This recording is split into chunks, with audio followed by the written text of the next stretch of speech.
Every hero has their origin story of how they got to do the heroic work that they're doing. Where does that come from? And what's really stimulated you to say, hey, here's a way that I can help and then create what you created? It comes from a project that I did a number of years ago. I collaborated with the Newark Boys and Girls Club and wanted to come up with a message that would really resonate with young people. Came up with some ideas and then developed a little seminar, if you will, and went once a week to the Newark Boys and Girls Club on a Saturday morning and taught a class on filmmaking. The thing that really got me was when all done and we were saying our goodbyes, one of the kids came up to me and said, "So, are we meeting next week?" And that stuck with me. Fast forward years later, when the idea of Will You Hear Me Now came to me, I thought, wow, this is my chance now to go back and work with kids in this capacity where they're really participating in the process.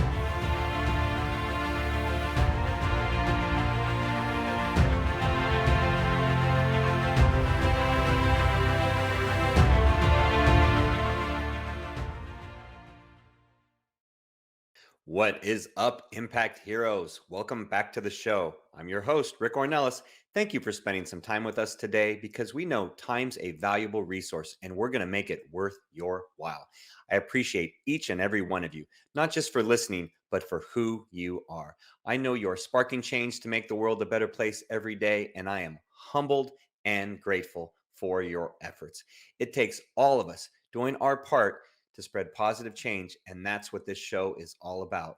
Motivating you with stories of struggle, courage, and hope to empower you to make a difference in your life and the lives of others. In case you missed it, Lack of purpose fosters depression and stagnation, and wandering aimlessly exacts a price that you don't need to pay. You want to create purpose in your life so every day is an amazing day. available everywhere you listen to your podcasts. Welcome back, Impact Heroes. Today we have the pleasure of speaking to our latest iSpark Change social impact hero, and he is an interesting one indeed. Our guest today wants to help put an end to gun violence in U.S. schools. He's a father of two with a passion for children's issues and child advocacy, and has done many creative media projects in the space to raise awareness and fight the good fight.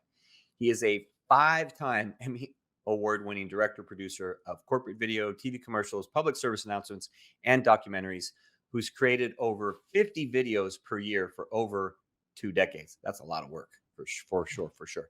And he produced a video that raised over $2 million for the United Way. He's been a student at the School of Practical Philosophy for over 20 years and is one of the most intelligent, creative, and dynamic individuals you will ever come across in the film and television industry. Please welcome the dynamic, engaging, empathetic, and passionate creator of Will You Hear Me Now, Michael Finnan.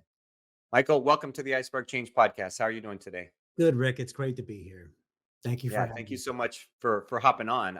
I'm glad we got the chance to have this chat because when you reached out to us and I saw your work, I was definitely intrigued and thought, this is something that I want to share and make sure others know about it. So hopefully we do you plenty of honor on the show here today.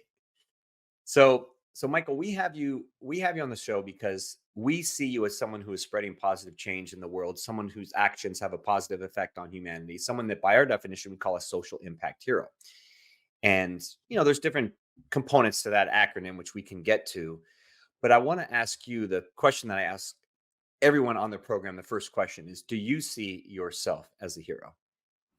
Well, I think what's heroic about the work that I'm doing is when kids can speak honestly on camera about the way they're feeling about social issues and certain things happening in the world. This project is about gun violence, and it takes a bit of heroic ability to come on uh, camera and be really honest because the question I ask them is, what do you want to say to lawmakers, to adults listening about how you feel about gun violence in schools? And so getting the honest answers from them and the compelling answers from them is really the basis of the whole project, where they can, in their words, tell us how they feel. What really resonated with me was when one of the students said to me, my friends and I talk, but we're frustrated because we can't vote. And I thought, Mhm. wow, That says it all. They can't vote. But what they can do is they can speak. Now, the kids speak to each other, TikTok and various kid platforms and Instagram and WhatsApp and so forth. And adults talk to adults and adults talk to kids. But when kids talk to adults, is there really any listening going on? Because Yeah. they've been saying over and over again, we don't want to be shot at school. Yeah. And so the need became abundantly clear what we needed to do. I can't solve it for them. I'm not a lawmaker, and they certainly can't. And it's not the answers. I, But the important thing is that we give them the platform to speak their mind and to say how they feel, and to do that in a united way. well, it is a fantastic platform, and I think you touched on a few things that are really important. There is that when kids speak to adults, are they really listening? And I think that's one great thing. And you and I talked about this, I think, when we had another conversation, is that the generation, Gen Z and a lot of the young folks now, is that they're more open to speaking their mind because they feel like there's a greater chance of them being heard because they have the amplification to their voice of social media, of the internet. And I remember you saying that there's groups that did that, back in the 60s and so forth, right? They would do protests and different things, ways to show their, their unhappiness, for example, with something, and that would get some attention.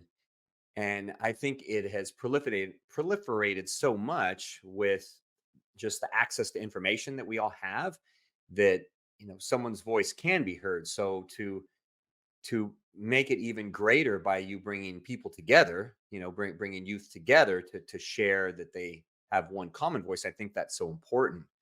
So I want to share, I want to do justice to what you've created. So share, if you will, Michael, the origin of how this all became. And I want you to go back to not just, will you hear me now, what we talked about, what I mentioned in your bio about, the song and the movement and the platform you've created. I want you to go back a little bit before that, because every hero has their origin story of how they got to do the heroic work that they're doing. So I talked about how you've been interested, that is a passion of yours, in children's issues and everything. So where does that come from, and what really stimulated you to say, hey, here's a way that I can help, and then create what you created? Yeah, great question. It comes from a project that I did a number of years ago where I had to do an anti drug PSA. And so I collaborated with the Newark Boys and Girls Club and wanted to come up with a message that would really resonate with young people. Again, not so much me thinking what they want to hear, but asking them what they think their peers would hear. Hmm.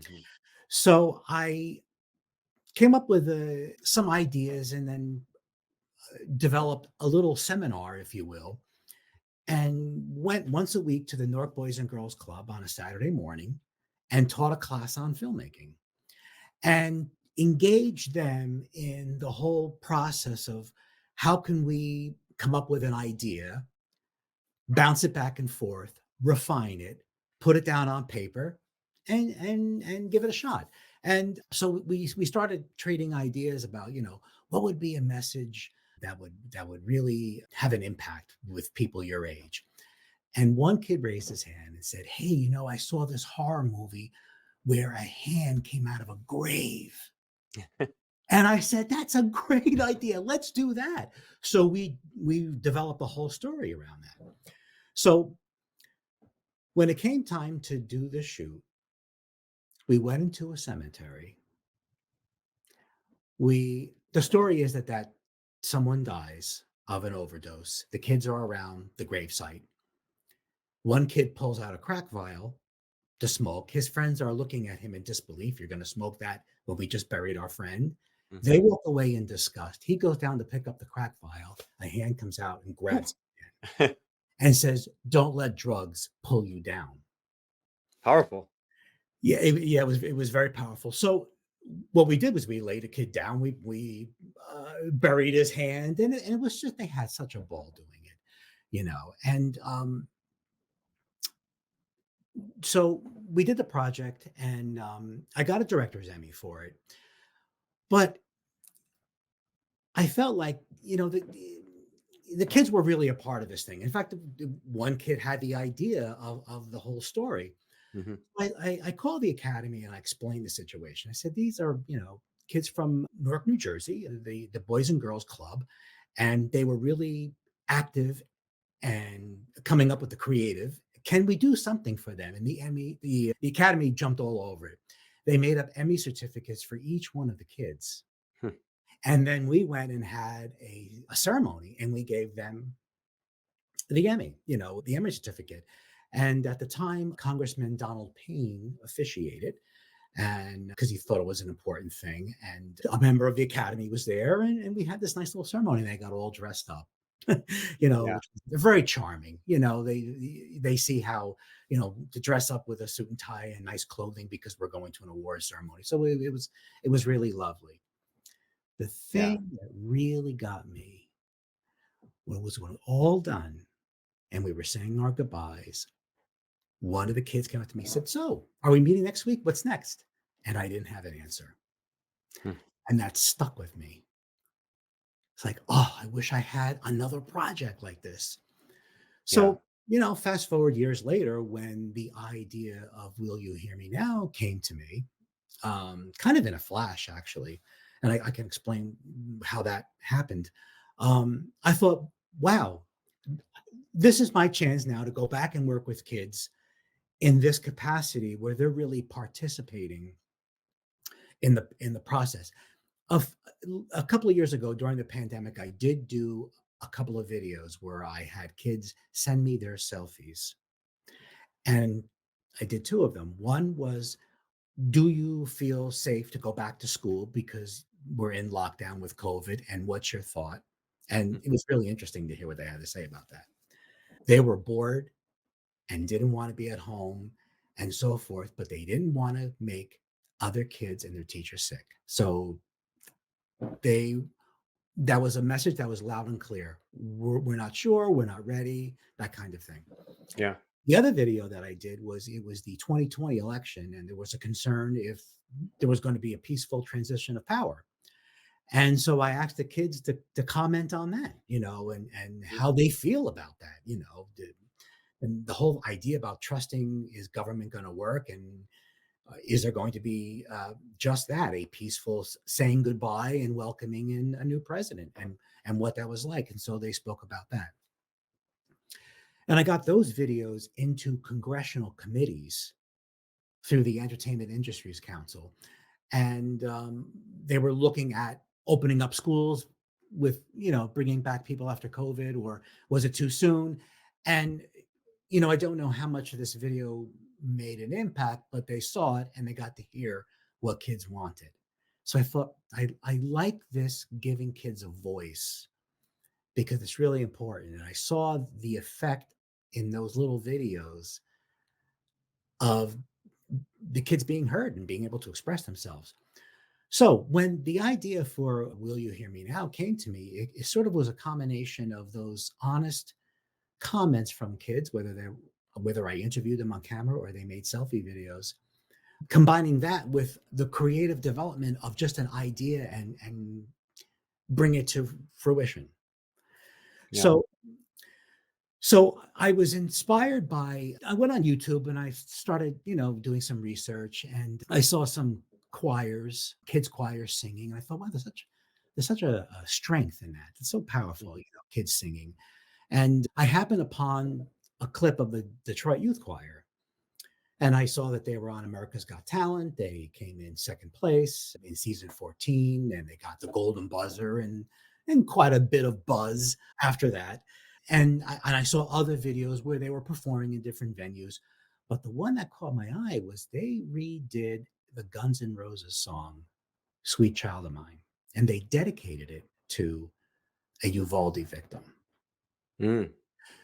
So they simply sang the song, and the song, when you hear the lyrics, it could apply to that. They made it work, and they did a little music video. It was really great. So I thought, well, why not take it one step further and have either them or some other choir, I wasn't sure if they were available or anything, actually write the lyrics. So they're really participating in it and they're kind of shaping the story, if you will. And so I called up a composer, a friend of mine that I collaborate with quite frequently, Jim Papoulis. He's an award-winning, renowned composer that does kids choirs all over the world and adult choirs as well. He's everywhere and doing these kinds of things. And he holds workshops, teaches them, how to write a song. They give him lyrics, and then he goes back to his whole hotel room, puts it all together, and the next day they perform it. So I Yeah. gave him a call. I said, "Hey, what Talented. do you think?" And he said, "I just worked with the Detroit Youth Choir." I said, "That's amazing. I just saw their video." He said, "I'll give him a call." He gave him a call. They were in. So that was the beginning of the whole thing. Yeah, it all came together. It all came together so nicely. And I remember you telling me that the other day. So one thing I think is important is that, it speaks to the heroic nature of what you're doing is that to have an impact on others, there has to be trust. There has to be trust because if anyone can go outside with, a megaphone and go to a street corner and start, barking whatever, or anyone can make a video and throw it online, or things go viral all the time, right? For there to, for in my opinion, for there to be some impact from it, there has to be trust in what they're hearing, trust in who created it, trust in the honesty behind what is being said, things like that. So how did you how were you able to, like, it sounds like in the different situations where you worked with kids, Michael, that, and I'm just calling them kids, obviously, they're teenagers, different ages and all that, right?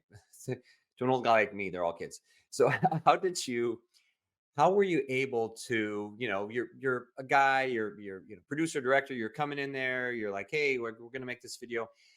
How were you able to get them to trust you, to get them to open up, to get them to say, hey, I'll share my heart, my soul, my honest opinion? Because so often that's what keeps people from speaking up, is they're afraid, right? Is they don't trust who they're speaking to, so that's why they don't speak up, or they're afraid of, repercussions or whatever. So how were you able to garner that trust in them, and in any of the work that you've done, and obviously specifically for Will You Hear Me Now? Great question. It's very important to establish trust with young people. There really needs to be an authenticity. If I look like it's the same old, and talk down to them the way politicians sort of talk down to kids, Yeah. it doesn't fly. But if I really kind of sit with them and engage them early on in the process, what can we do? What do you think works? What are some of the ideas that you have? Then it opens up the possibility where they are a peer with me, a creative peer with me in the project, as opposed to me dictating. So I don't come in there with an agenda of lecturing anyone, or, and it's really more of me having my hand on their back as they move forward. It's not me pulling them and saying, go this way, and this is what you need to do. It's letting them discover that. And one of the most moving things when Rick Weiss, the screenwriter, and I and Jim traveled to Detroit, and we walked into the space of where we were going to do the shoot, and we still had bags around us, and we just got off the plane. They were already working on the song. Hmm. We saw them in the back room. They were like trading lyrics. They were singing to each other, and that's in the video. And we took the camera out and started shooting. It was clear that we didn't need to do formal introductions. We just dove right in and just blended right in with the situation. And Jim was so good. He just walked up to them and started conducting a class without them realizing that anything was really officially beginning. We just started talking. And then we moved that into a bigger room. And then Jim and I sat in front of the room and just told them why we were doing this and, and what we wanted for them to get out of it. And then that's when the best line of the whole song came to be, when one of the kids said, "How many lives will it take for you to listen?" And that was it. It's like Yeah. that was the magic right there. We had "Will You Hear Me Now?" We wrote that and had the music prepared, but they were going to write the lyrics. But that line changed the whole mood of the song in a way, because they were looking and almost singing right to camera, "How many lives will it take?" You know, Yeah. Yeah. I remember seeing that. And the word that comes to mind is empowerment. Is that you empowered them, right? You empowered them, like you said. I love what you were saying a minute ago, Michael. Is that you're not pulling them, right? You're behind them, helping to guide them, and they're, in essence, leading the way, and letting them share what they want to share, and really listening, being open to listening, and not just hearing them, but actively listening and taking their ideas and putting them into practice. And that's such a that's it speaks to a definition of modern leadership, right? Whereas you let your team really take the reins, and not like that old school militaristic type of leadership that we grew up in, where it was like no top down, dictating, and everybody follows. And so it's great to see that doesn't work with with young people. So it's great to see that the approach you have is clearly an alternative that does resonate with them. So one of the things it says on your website is, we believe schools should be safe havens for all kids to learn and thrive without fear of gun violence. How has, will you hear me now, how has it had an impact so far on gun violence, and then what's your goal for the impact that it can have? well, it certainly, the project in of itself helps us get more kids involved.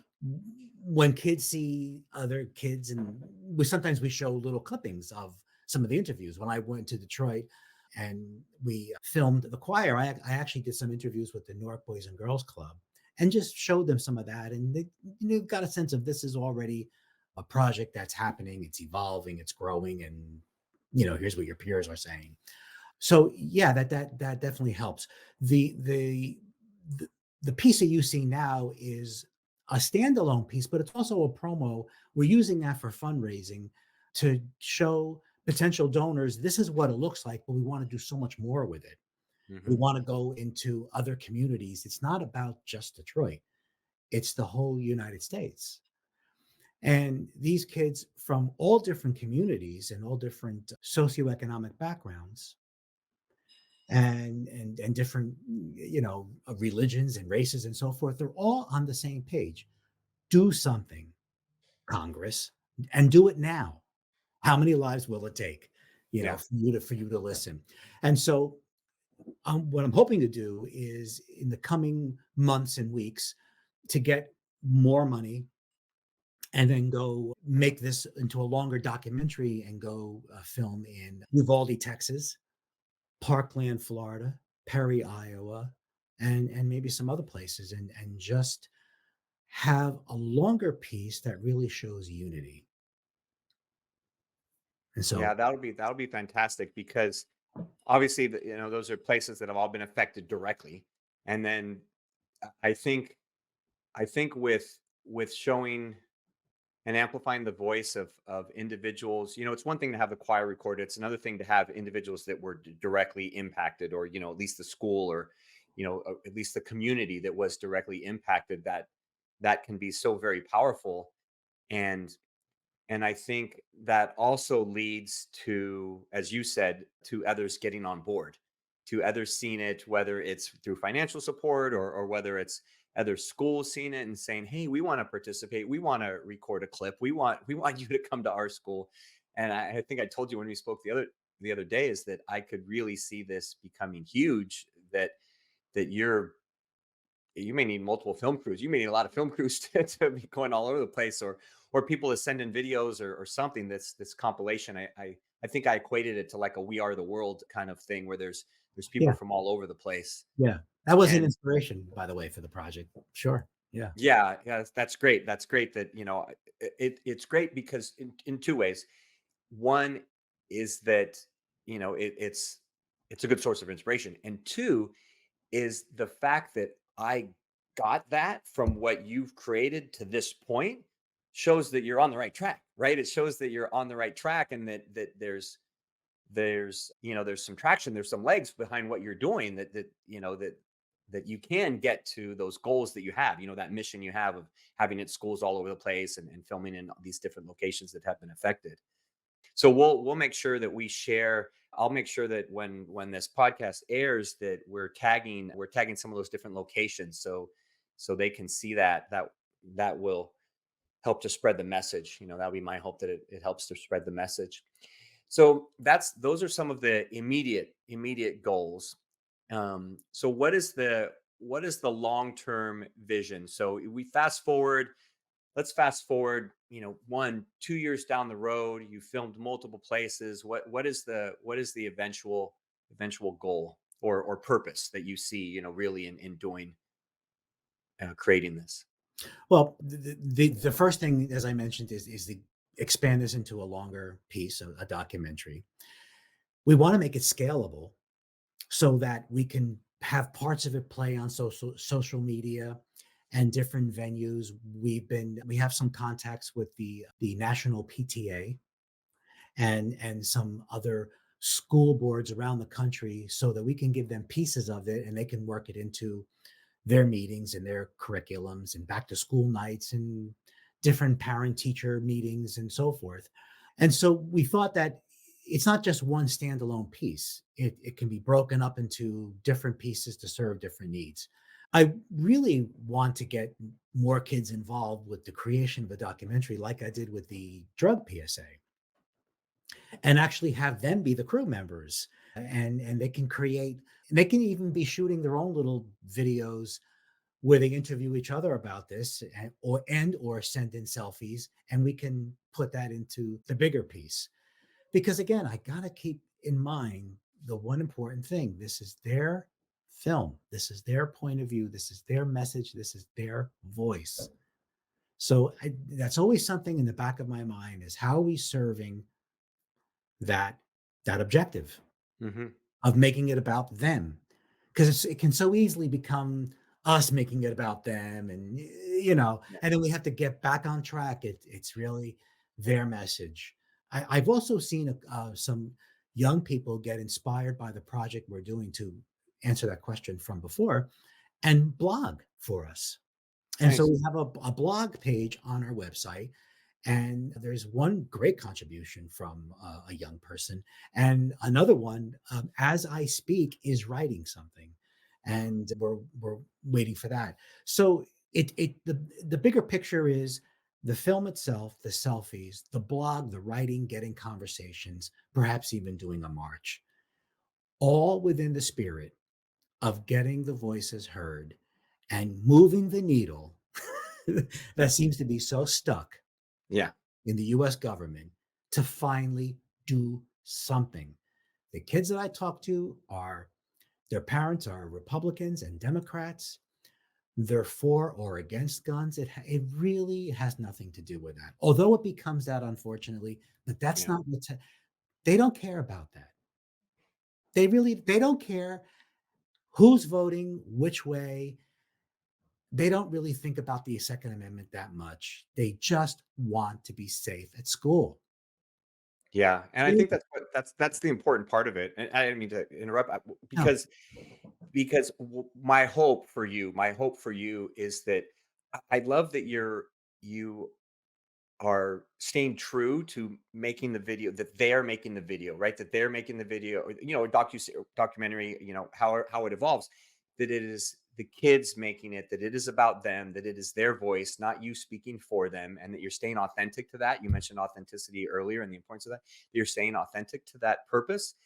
And in doing so, my hope for you, and it sounds like it will continue this way. My hope for you, Michael, is that it stays non-political, that it stays non-political, and that it stays, hey, these are just some kids, a lot of them, across the country that want to be safe. That's it. At the end of the day, I one thing about people are so polarized that they can never hear the other person, right? They can never listen to the other person. It's always, just these like barking heads. And at the end of the day, every human being wants to be safe, right? Every human being wants to, not be heard, and to know that they can walk down the street and not be harmed, or go to school and not be harmed. And so, keeping those fundamentals at the heart of it, which you're doing, I think that'll be important going forward. And I think that will, like I said, keep it untarnished, untarnished by some of these outside influences, and have the impact that you want it to have. Yeah. So okay, so Michael, I do want to share, or I do want to ask. There's a couple questions that I ask every guest, on the podcast as we start to wrap up here, because as I said before, you know, we have you on the show because you're making a difference. You're having a positive impact. And one thing we talk about on the program is that there are these spark moments in life. There are these times when our actions or another person's actions are that spark, that catalyst that causes a ripple effect that have a bigger impact than we could possibly realize, right? Mhm. And maybe a spark moment for you was making the PSA video, with in the cemetery years ago. So share an example of, since you've been working on this, of a spark moment that, maybe you don't know the impact it'll have, but something that you feel like, oh, that's going to be a, something big as we move forward. Yeah, it's another great question. And it's so important to stay open during this whole process, because when you're open, at least when I'm open, I can see the sparks happening somewhere, because I'm not going with an agenda. Yeah. I'm going with an idea of what we're trying to accomplish, but I'm just open to whatever may come. And kids have great ideas. The kid raising his hand, years ago and saying, "Hey, I saw a horror movie, where some hand came out of a grave." I mean, what that was a spark right there. And when he said that, I saw the whole thing. I Yeah. saw the whole thing. When someone was in Detroit, when we were interviewing these kids, and they were telling us their background stories, and when I was at the Newark Boys and Girls Club, one kid said to me, "It's so easy to get a gun. I can get a gun so easily."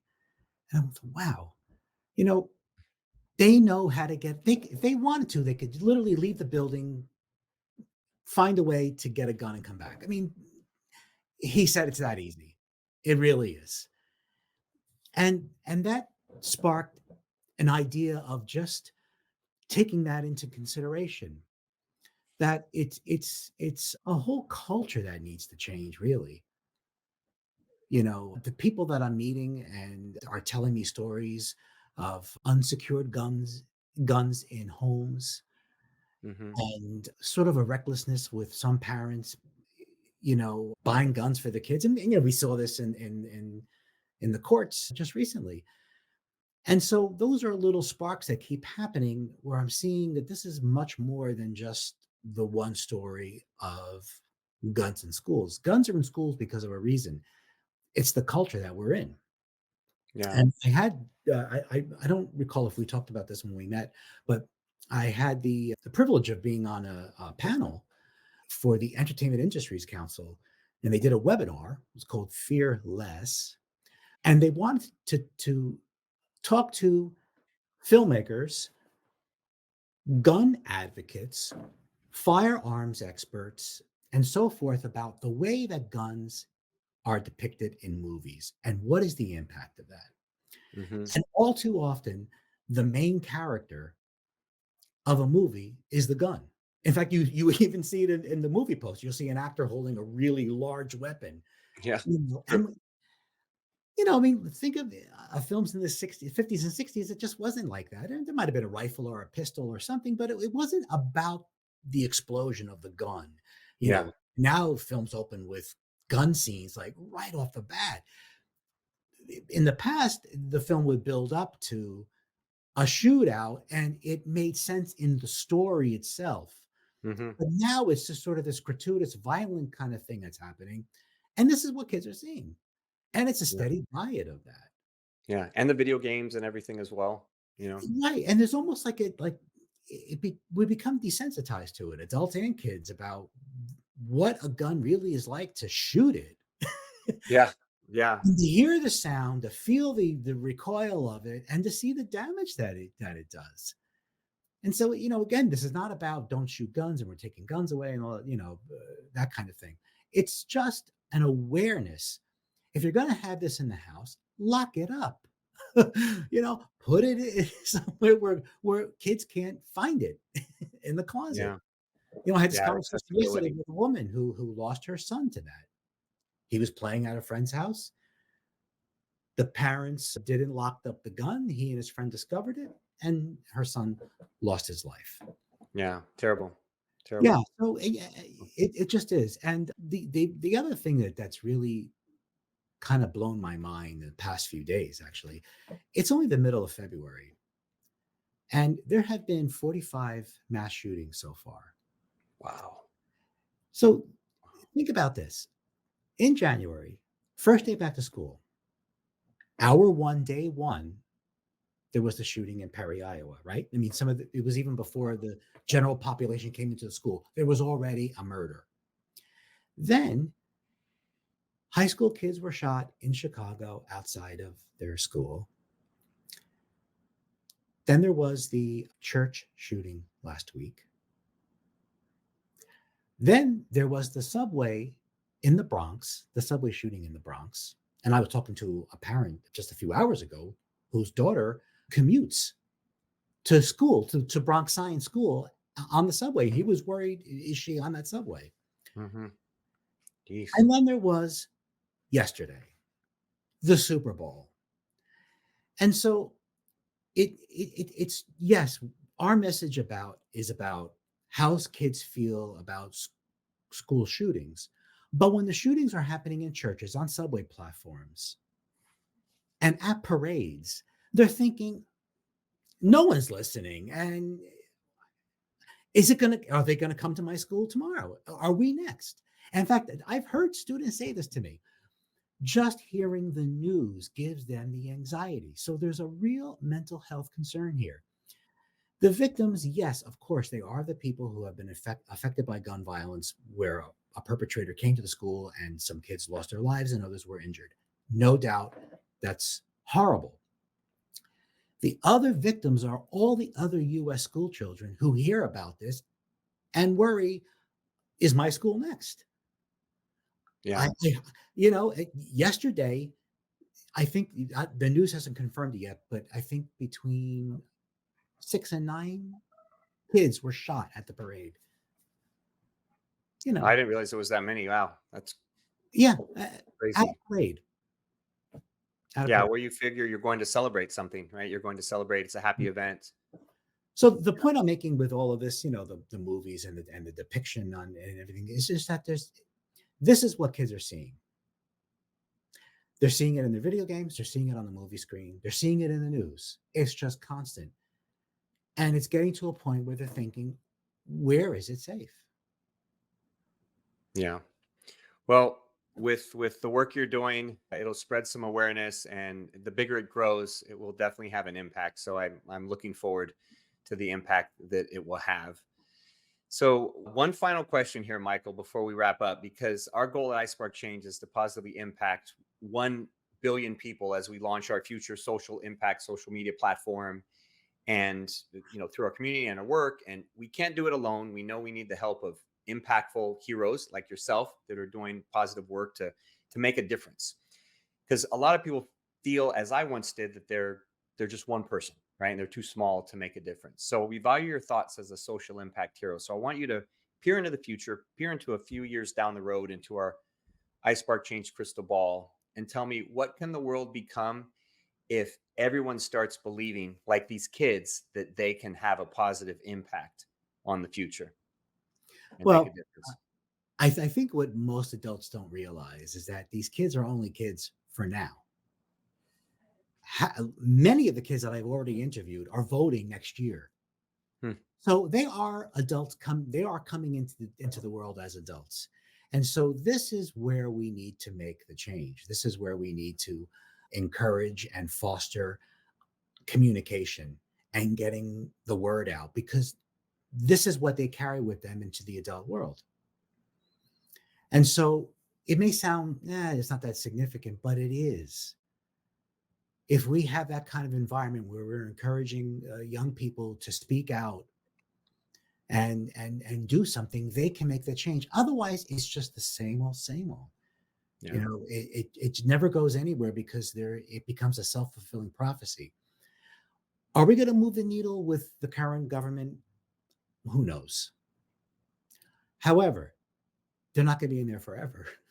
They really aren't. And the young kids that are growing up and participating in this project, or any project that allows them to speak up, stand up, rise up, and take action, will help make a change, will help make a better world, just because they're out there. Yeah. Okay. Thank you. Yeah. And that's it. It's, so we talked about, before we got on air, is that time just flies by, and it's already the middle of February for 2024 as we're recording this. And those kids will grow up before you know it. They'll all be, voting adults and families and all this, and have a louder voice and bigger impact. So yeah, I love that perspective. So thank you very much. Well, how can our audience learn more about the work you're doing, Michael? Where can they connect and learn more? Well, they can go to our website and see the work that we're doing, and we give updates, and we write blogs, and we have kids that write blogs about the progress that we're making and what we're seeing and knowing and hearing and experiencing. And it's willyouhearmenow.com. And we also have a GoFundMe page. We're trying to raise money now to expand the project out further. I am doing the traditional grant writing and that kind of thing, and applying for that, but that takes a long time. That could be next year. And you know what, consider this: the middle of February, 45 mass shootings already. The time is now. There's an urgency to get this out now. We simply need our lawmakers to act. And this is what the kids want. This is what they're saying. They're pretty much all on the same page about it. So come on already. Do something now. How many more lives? Is there going to be thousands of lives that it takes for them to listen? Yeah. Well, thank you for sharing that. We'll make sure that we put that in the show notes, and we'll have all the appropriate links. So, Michael, thank you for taking your time today to share your heart and wisdom with our audience. You came in and you over-delivered, as I knew you would. Your desire to spread harmony and peace is evident, and you are filled with passion, humility, and authenticity, and a heart of service and gratitude, which tells me you're going to continue to have success with this and in every facet of life. So this is only the beginning of your time as a social impact hero. Thank you, Rick. It was a pleasure to be here. All right, Impact Heroes, it's our stories that connect us all, and we loved hearing Michael's today. Michael Finnan, you're not only an inspiring and amazing human being, you truly are an iSpark Chain's social impact hero. We'll see you all next time. Do you want Rick to speak at your event? Here's what others have to say. Did not know his story, and it was so inspirational, and his presence on stage, his authenticity was just incredible. Performance made me feel some type of way. My name is Craig Siegel. If you're looking for a speaker for your next event, hire Rick. I promise you this, you will not be disappointed. Visit rickcornelis.com to book him today.